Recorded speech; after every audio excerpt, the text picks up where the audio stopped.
Vote of thanks అంటే జనరల్గా ఓ రెండు ముక్కలో నలుగురికి థ్యాంక్స్ చెప్పి ముగిస్తే అందరూ వెళ్ళిపోతారు. కానీ నాకు కొంచెం ఇంకొక 2 నిమిషాలు పని ఎక్కువ ఉంది.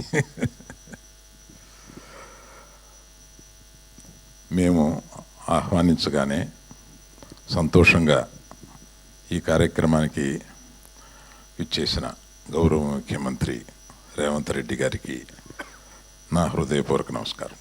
Thank you sir, thank you very much, and I appreciate you traveled all the way overseas and been here, being partners of Dolby.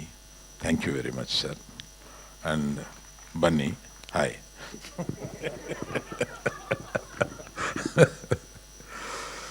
So I have to remember 3 persons here.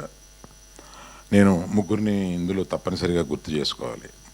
వారు ఇంతకు ముందే చెప్పారు, 50 సంవత్సరాల క్రితం ఈ ఇండస్ట్రీని అంటరాని ఇండస్ట్రీగా చూసిన సొసైటీ, ఆ సొసైటీలో నాన్నగారు నన్ను ప్రోత్సహించి, నువ్వు దీక్షతో పనిచేస్తే ఈ సినిమా ఇండస్ట్రీలో పైకి వస్తావు, పర్వాలేదు ఇండస్ట్రీలోకి రా అని చెప్పడమే కాకుండా తన కూతుర్ని ఇండస్ట్రీలో ఉన్న వ్యక్తికి 45 ఏళ్ల క్రితం తను ఇచ్చి పెళ్లి చేశారు. అటువంటి భావం కల ఆయన ఇవాళ పైనుంచి వారు చెప్పినట్టుగా చూసి ఆనందపడుతూ ఉంటారండి.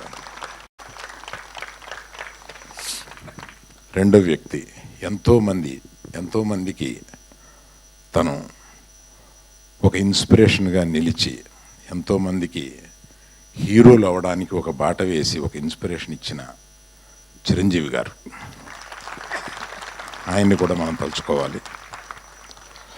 నాకు ఈ ఎగ్జిబిషన్ సెక్టార్ మీద ఒక ఇంట్రెస్ట్ కలగజేసిన నారాయణదాస్ నరం గారు, మన ఏషియన్ ఫిలిమ్స్ వారు, ఆయన తలుచుకోవాలి.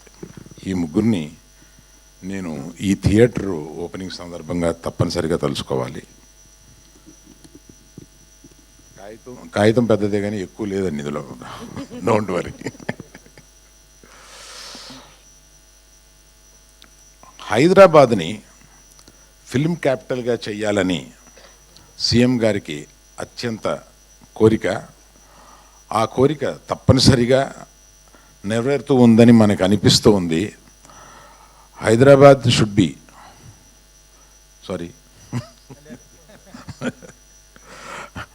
అంటే హైదరాబాద్ని ఫిల్మ్ క్యాపిటల్గా మీరు చేయాలన్న మీ దృఢ నిర్ణయానికి ఇండస్ట్రీ ఎప్పుడు తోడుంటుంది. మీరు అటువంటి ప్రయత్నాల్లోనే ఇది ఒక చిన్న ప్రయత్నం. ఎందుకంటే ఈ థియేటర్ ప్రపంచంలో 3 పెద్ద బిగ్గెస్ట్ డాల్బీ వారి ఉండగానే చెప్తున్నా, బిగ్గెస్ట్ డాల్బీ సినిమాస్ 3 ఉన్నాయి. అందులో ఒకటి హైదరాబాద్లో ఉంది, అదే ఇది. ఇప్పట్లో ఇండియాలో ఇటువంటి థియేటర్ని పోల్చుకోగలిగిన థియేటర్ ఇంకొకటి రావడానికి కొన్ని సంవత్సరాలు పడుతుంది. ఎందుకంటే ఇటువంటి నగరం, ఇది ఫైనాన్షియల్ డిస్ట్రిక్ట్ నగరంలో బొడ్డును ఉన్నట్టుగా అవ్వబోతుంది కొన్ని సంవత్సరాల్లో. అటువంటి ఈ ప్రాంతంలో 7 ఎకరాల స్థలంలో ఒక స్టూడియో, ఒక సినిమా థియేటర్ కట్టుకోకుండా నంబర్ ఆఫ్ కమర్షియల్ ఈగా చేసి ఉంటే కొన్ని కోట్ల రూపాయలు నెలకు వస్తాయి. కానీ నేను పుట్టింది, మా నాన్న పుట్టింది, బన్నీ పుట్టింది, వాళ్ళ అబ్బాయి పుట్టింది ఈ ఇండస్ట్రీలోనే ఉన్నారు. వాళ్ళ అబ్బాయి కూడా ఆల్రెడీ నేను వేషాలు వేస్తానని ఇంట్లో వేషాలు వేస్తున్నాడు.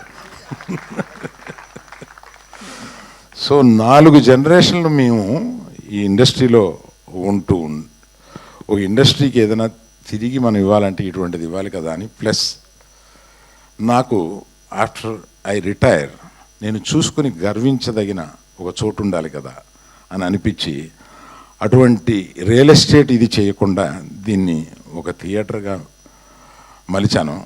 దానికి మా నాన్న ఇలా చేయకుండా ఇలా చేశాడేంటి అన్న చిన్న ఫీలింగ్ లేకుండా నా కొడుకులందరూ నన్ను దీనికి ఎంకరేజ్ చేశారు. నువ్వు ఏమి కావాలనుకుంటే అది చేయి daddy, what ever gives you a great satisfaction, please let us do it అని అందరూ నన్ను ఎంకరేజ్ చేశారు. తెలంగాణని అభివృద్ధికి తీసుకురావడంలో ఏకదీక్షతోటి వారానికి 14 రోజులు పనిచేసే మనిషి ఈయన. అటువంటి మనిషి ఆయన్ని నేను ఎక్కువ మీడియాలో చూస్తుంటాను. నాకు ఒకటి అనిపిస్తూ ఉంటుంది, అది మీతో చెప్పాలి సార్. నైకీకి ఒక ట్యాగ్ లైన్ ఉంది, జస్ట్ డూ ఇట్ అని.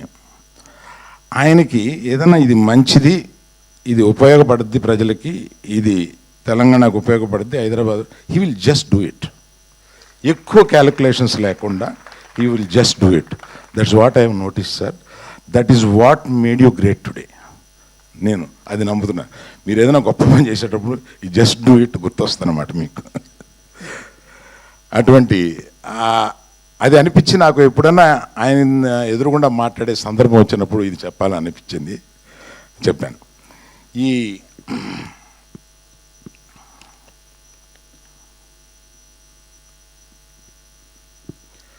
ఇటువంటిది ఒక్కడిగా డబ్బిస్తే రాదు, నేను వచ్చి ఒక ఇంజనీర్ని అలాట్ చేసేస్తే రాదు. నాకు తోడుగా నా ముఖ్య స్నేహితుడు మూర్తి గారు అని. Please stand up Murthy, let us give a big hand to Murthy garu. And ఈ థియేటర్లో, ఈ థియేటర్ ఇంత అందంగా రావడానికి ఒక కుర్రవాడు, నా నెఫ్యూ, కష్టపడి 2 ఏళ్ళు దీన్ని ఇంచిన దగ్గరుండి చూసుకుని కట్టాడు. Teja, please stand up once, turn that side. And Ramesh అని నాకు డిజిటల్ సినిమాకి CEO, అతన్ని ఇబ్బంది పెట్టి అక్కడ కాకుండా తీసుకొచ్చి ఇక్కడ పెట్టి, ఇతను చేసిన పని ఎక్కువ పునాదుల్లో ఉంటుంది కనుక ఈ సినిమాకి పునాది లాంటి వాడు అతను. Thank you Ramesh. ఈ ముగ్గురికి నేను ముఖ్యమంత్రి గారి చేతుల మీదుగా 3 మెమెంటోలు ఇవ్వాలని అనుకున్నాను. ఎక్కడున్నాయి బాబోయ్?